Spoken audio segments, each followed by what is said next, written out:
बाबा जी भगवान शिव से विलग होकर अपने शरीर को भस्म किया, हिमालय के यहां जाकर के पार्वती जी के रूप में प्रकट हुए। हिमालय पुत्री पार्वती बाल्यावस्था से ही निरंतर ध्यानस्थ रहना शिव अनुराग में। जब किशोर अवस्था हुई, किसी से कोई संभाषण नहीं करती थी माता जी, हर समय भगवान शिव के ध्यान में निमग्न रहना, कठोर तप करना शुरू कर दिया। जो बिल्व पत्र सूख कर गिर जाते थे, माता जी उसको अपने मुख में रख करके पा लेती। एक बिल्व पत्र, अपर्णा, शरीर सूखने लगा। माता जी का नाम अपर्णा। भारी तपस्या। भगवान शंकर को एकदम बोध हुआ कि सती का जन्म पार्वती के रूप में हिमालय के यहां हो चुका है और वो हमारे लिए कठिन तपस्या कर रही है। तो सप्त ऋषियों को बुलाया और उनसे कहा कि जाओ इनके प्रेम की परीक्षा लो, चलो यदि पास हो जाएं तो उनको तपस्या से निवृत्त करो। बोलो महादेव जी प्राप्त हो जाएंगे, जाओ भवन को चली जाओ, तपस्या की आवश्यकता नहीं। ऋषियों ने जाकर के पार्वती जी को देखा, मानो मूर्तिमान तपस्या विराजमान हो, अस्थिमात्र हुए रहे शरीर, सूखे पत्ते बिल्व के।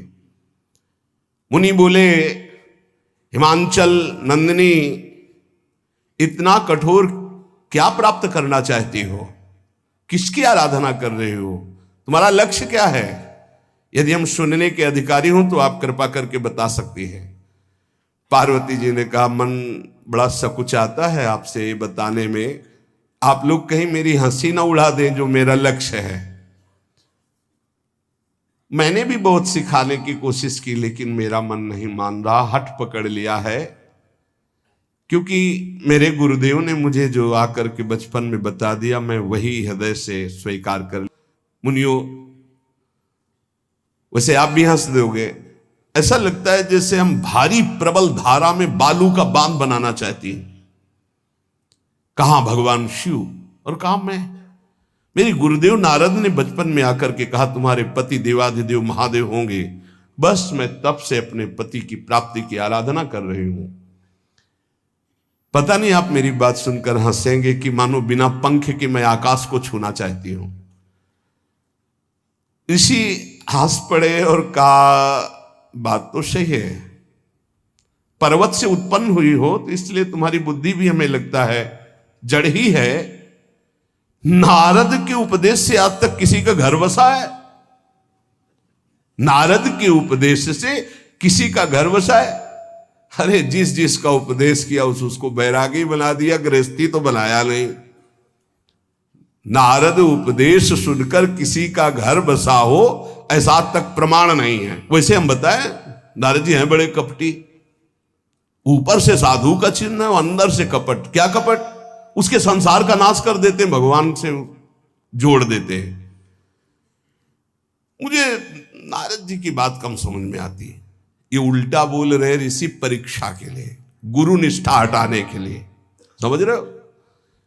पार्वती जी ने कहा, बचपन में मेरे गुरुदेव ने बता दिया, वही मैं। नारद जी की बात आज तक घर किसका? जो नर नारी नारद की बात सुने भवन त्याग करके भिखारी बन गया, प्रमाण है।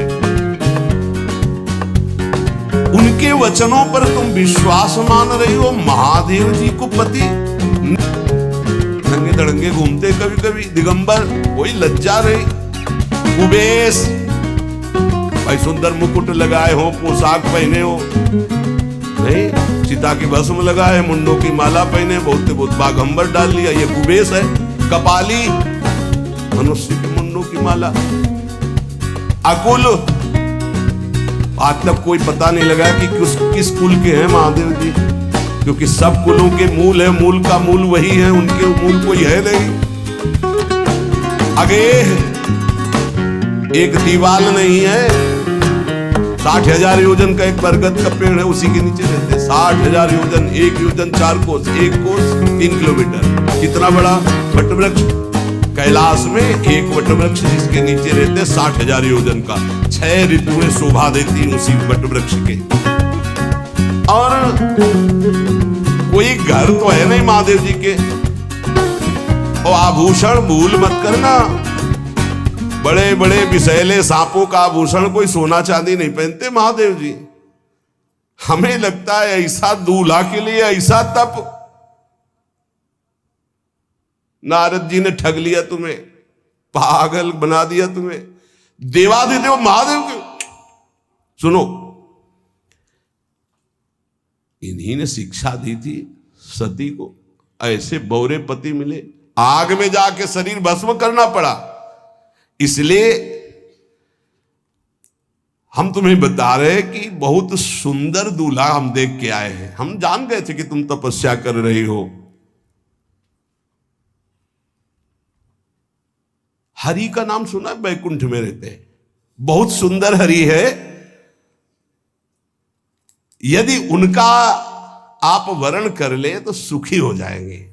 बैकुंठ राजधानी, अब आभूषण उनके क्या कहना, पार्षद सही। ऐसे शिव जो चिता की राख लगाते हैं, सांपों की माला पहनते हैं, मुंडों की माला, सांप का जनेऊ, बाघंबर, हमें तो पसंद नहीं आए। और हमारी बात मान लो, ऐसे के पास स्त्रियां टिक नहीं सकती जिनके घर नहीं, आभूषण नहीं, धन नहीं, कोई भोग सामग्री नहीं, उदासीन, उनको किसी से मतलब नहीं। तो सुनो, हमारा विचार स्वीकार कर लो। त्रिभुवनपति, बड़े सुशील गुणवान, जिनका यश वेद गाते गाते अघाते नहीं है, कोई दोष नहीं, सद्गुणों के समुद्र, लक्ष्मीपति, वैकुंठाधिपति। तुम्हें कुछ नहीं करना, हां बोलो, वो आएंगे, गरुड़ पे बैठाल के ले जाएंगे, तपस्या करने की जरूरत नहीं। पार्वती जी बहुत हंसी, सुनति विहसी कहा वचन भगवान। अच्छा अच्छा अच्छा, आपने ठीक कहा कि पर्वत से हमारा प्रादुर्भाव हुआ है, इसलिए आपको यह भी पता होगा कि पर्वत बहुत हठीला होता है, जहां डटा है वहीं डटा रह सकता है। सुनो, पर्वत से सोना भी उत्पन्न होता है, जो आग में जलाने पर भी अपना तेज बढ़ाता है, घटाता नहीं। तुम मेरे गुरुदेव के प्रति ऐसा बोले कि वो जिसको उपदेश करते हुए उसका घर उजड़ जाता है।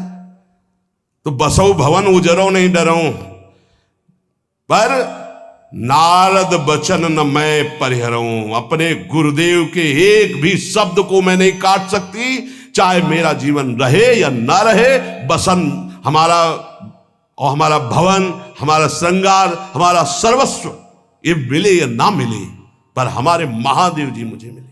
तुम आभूषणों की, वसन भूषण की बात कर रहे हो, ग्रह की बात कर रहे हो, पद की बात कर रहे हो। महादेव वो गुण भवन विष्णु सकल गुण धाम, जय कर मनुरम जाहि सन ते ही सन काम। आपने बताया कि महादेव में कोई गुण नहीं है और विष्णु समस्त सद्गुणों के धाम है, मैं मानती हूं, लेकिन मेरा मन महादेव जी से रम गया है। अब तो केवल महादेव जी, पहले मिलते हो सलाह करते तो तुम्हारी बात सुनती, अब तो गुरुदेव नारद जी ने जो उपदेश किया वही मैं करूंगी। करोड़ जन्म लूंगी, अगर इस जन्म में महादेव जी ने मिले तो करोड़ जन्म लूंगी, हर जन्म तप करूंगी, पर हमारे प्रीतम होंगे महादेव, पति होंगे महादेव। मेरी तो केवल एक ही बात रहेगी, हर जन्म महादेव जी के लिए। समस्त सप्तऋषियों ने साष्टांग दंडवत की और कहा, जगदम्बा आप नित्य शिव की अर्धांगिनी, भगवान शिव ने ही मुझे भेजा था आपकी परीक्षा के लिए।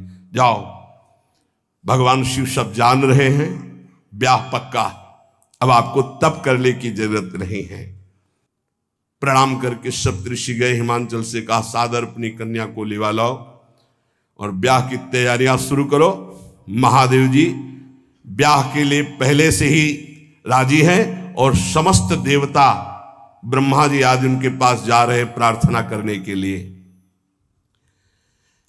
इधर जब पार्वती जी को लेकर हिमालय अपने घर पे आते हैं, तब भगवान विष्णु, समस्त देवता, ब्रह्मा जी कैलाश पहुंचे, जहां भगवान शिव विराजमान थे। सबने स्तवन किया और कहा, प्रभु बहुत दिन से एक लालसा है। भगवान विष्णु, ब्रह्मा जी, समस्त देवताओं ने कहा, प्रभु हम सबके मन में एक उत्साह है, आप दूल्हा हो, हम सब बाराती हो, आपका विवाह देखना चाहते हैं।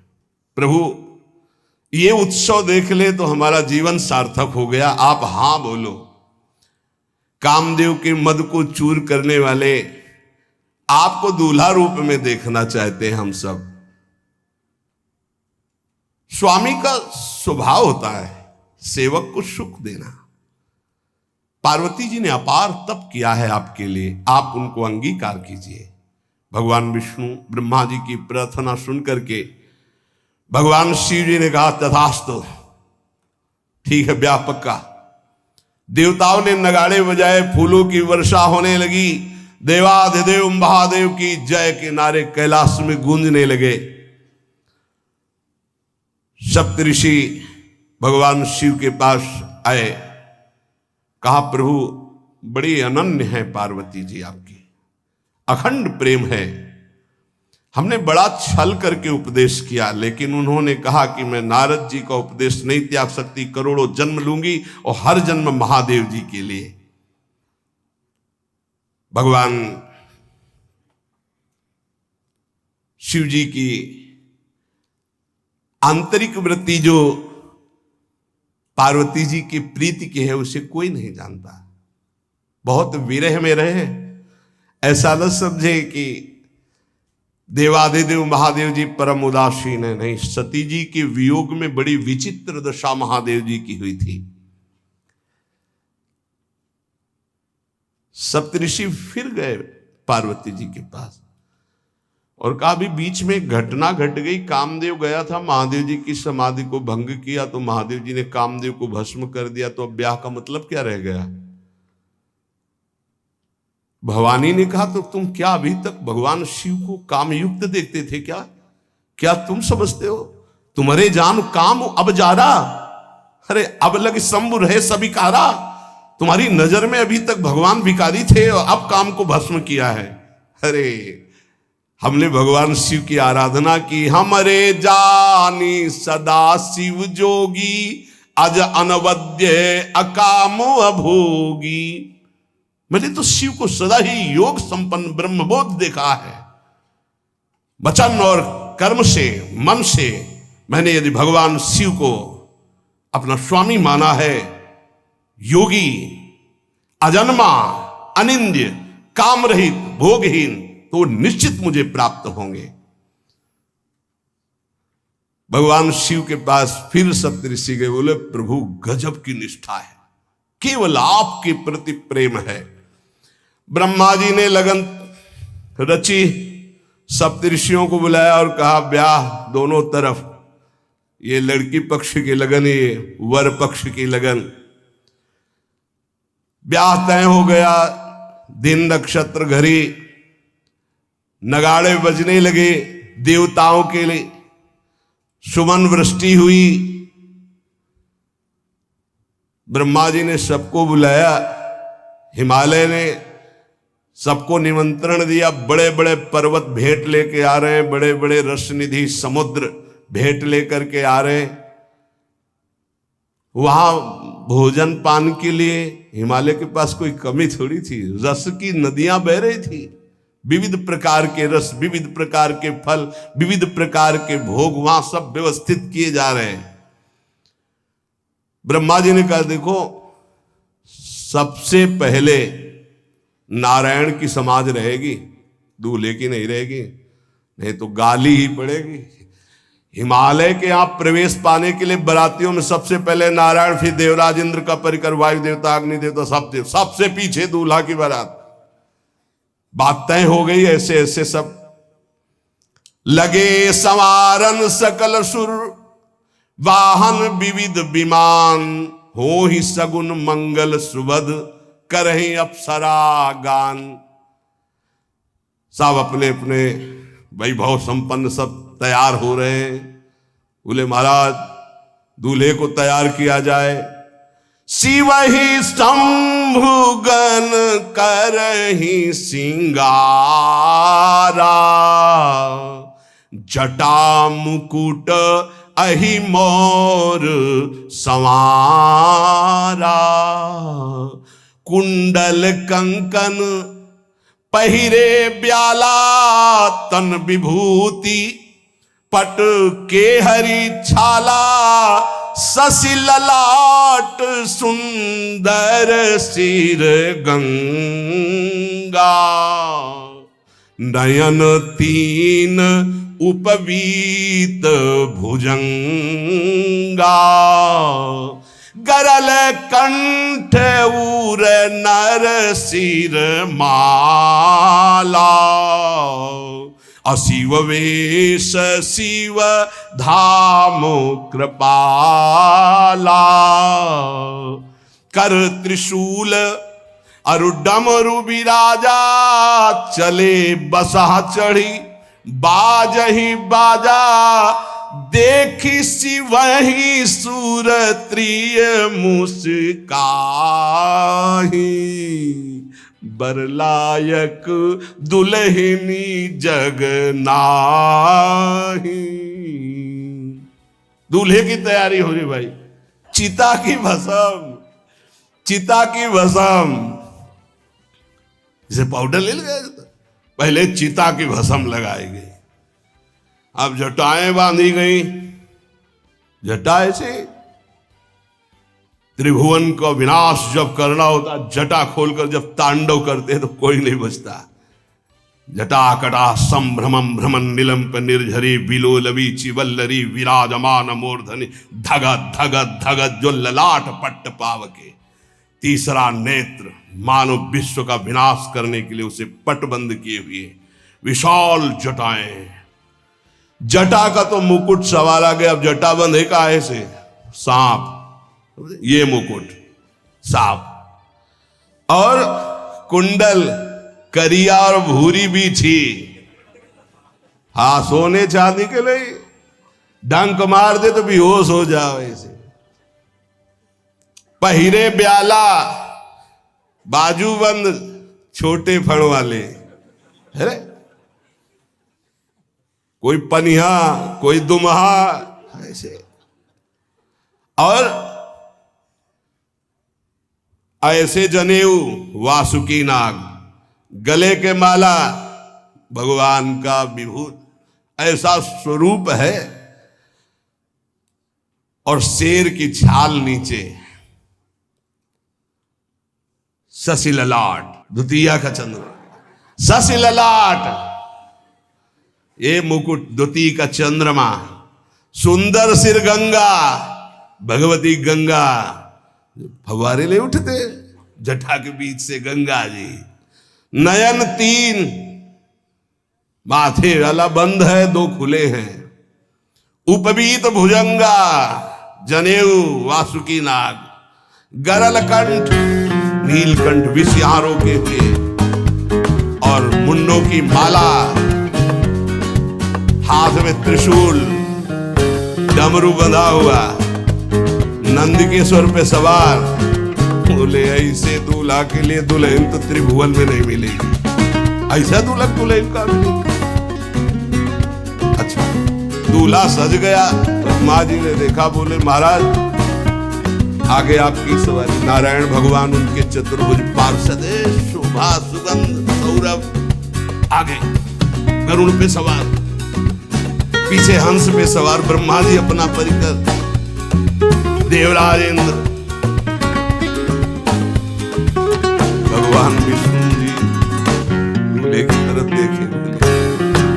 महाराज विष्णु कहा अस बिहसी तब बोल, सकल दिशराज बिलग बिलग हुई, चलो सब निज निज सहित समान। कोई भी दूल्हे के पास मत भटको, पीछे रहने तो सब अलग अलग समाज चलो, नहीं पानी नहीं मिलेगा हिमालय के अगर आगे ये हुए। अब तो वर अनुहारी बरात न भाई, हंसी कर पर पुरजाई। नारायण ने कहा दूल्हा के अनुरूप ही हम सब बराती नहीं भैया, दूल्हा सबसे पीछे, सब बराती क्रम से पहले हम, फिर ब्रह्मा जी, फिर देवराज इंद्र से सब। भगवान शिव ने कहा तुम अपने पार्षद सब लिए हो, तो हम बुलाते हैं। श्रृंगी निकाली, जे ही बजाया तो भगवान शिव के पार्षद आ गए। शिव अनुशासन सुनि सब आए, प्रभु पद जलज शीस तिन, जय हो महाराज की आज्ञा करो। अरे बोले विवाह हमारा बहुत दिलों से आओ। घुचप्पा जैसे देखो ना, अगिया बैताल। हाँ अब कैसे शिव के बराती हैं, जरा ये आगे पार्टी तो निकल गई बंदनी। ये जो भगवान शिव ने बुलाया बरातियों को, अपने साथियों को मुखहीन विपुल मुख काहू, बिनु पद कर को बहुपद बाहू, विपुल नयन को नयन विहीना, रिष्ट पुष्ट को अति तन खीना। किसी के एक को मुख नहीं, केवल मांसई का पिंड है, और किसी के पूरे शरीर में मुख ही मुख है। किसी के एक भी हाथ पैर नहीं है, लुढ़कता चल रहा है, और किसी के बहुत से हाथ पैर हैं। किसी के नेत्र नहीं है, किसी के बहुत नेत्र हैं। बड़ा विचित्र। किसी के हड्डी हड्डी है तो कोई बहुत मोटा है, कोई बहुत पतला है। तन पिशाचिनी खून लपेटे नाच रहे, भगवान शिव का विवाह। और भूत और किसी के सुअर के मुंह, किसी के कुत्ता के मुंह, किसी के गधा के मुंह। बड़ा विचित्र भेष भगवान के शिव के पास। हड्डी है भूत की, भगवान शिव के सामने नाच रहा गा रहा। कैसा शोभा होगी। खून लपेटे पिशाचिनी, अगिया बैताल, रोड लाइट, अगिया बैताल, भगवान शिव की बारात। भूत प्रेत बड़े मौजियल, स्वामी का विवाह हो रहा है, खूब छिड़क कर नाच रहे। देख ले तो मूर्छा आ जाए। अब बनी है बारात। बाजा कौन बाज रहे हैं? कोई गाल बजा रहा है, कोई मुंह बजा रहा है, वो बैंड थोड़ी बज रहे। कोई चीख रहा है तो जैसे अलग अलग नहीं, तुरही बज रही, ये बज। वहां कोई बाजे नहीं, सब भूत है। भूत प्रेत पिशाचिनी ऐसे स्वर निकल रहे हैं। अब भगवान शिव चले नंदिके पर सवार होकर, जस दूल्हा तस बनी बराता। हिमालय बड़े उत्सव में है। देवाधिदेव महादेव जी की महिमा हिमालय की पत्नी से नारद जी ने सब सुना रखी है। अब तो जितने भी सुंदर सुंदर सब पदार्थ, सब व्यवस्थाएं, सब किए, हाथ जोड़े खड़े हैं। जगदम्बा जहां विराजमान है, वहां सिद्धियों की कौन सी कमी है। ये हुआ कि जय हो बारात पधार रही है, सामवेद का गान करते हुए गरुड़ पर विराजमान भगवान नारायण। सब हिमालय वासी ओहो धन्य है, धन्य। यही दूल्हा है, बाराती है। तो दूल्हा तो भी बहुत है, सुंदर होंगे, सब देख के लुभायमान हो गए। नारायण परिकर सब। पीछे देखा हंस पर सवार भगवान ब्रह्मा जी चतुर्मुख, वेद सब। दूल्हा पीछे, गांव के नगर के लोग है ना, ये दूल्हा नहीं, सयाने लोग कहते हैं दूल्हा। दूल्हा तो ये तो ब्रह्मा जी है, देवराज इंद्र। ये दूल्हा नहीं, नहीं नहीं, ये दूल्हा नहीं, ये दूल्हे की बाराती है। वो गजब, इतने सुंदर दूल्हे के बाराती। तो दूल्हा तो फिर बहुत हृदय में आनंद है, उत्साह है। नगर की बालक बालिकाओं, नौबधुओं को ऐसे देख रहे, दूल्हा कौन है ऊपर से चले। जब सब निकल गए तो बहुत हृदय में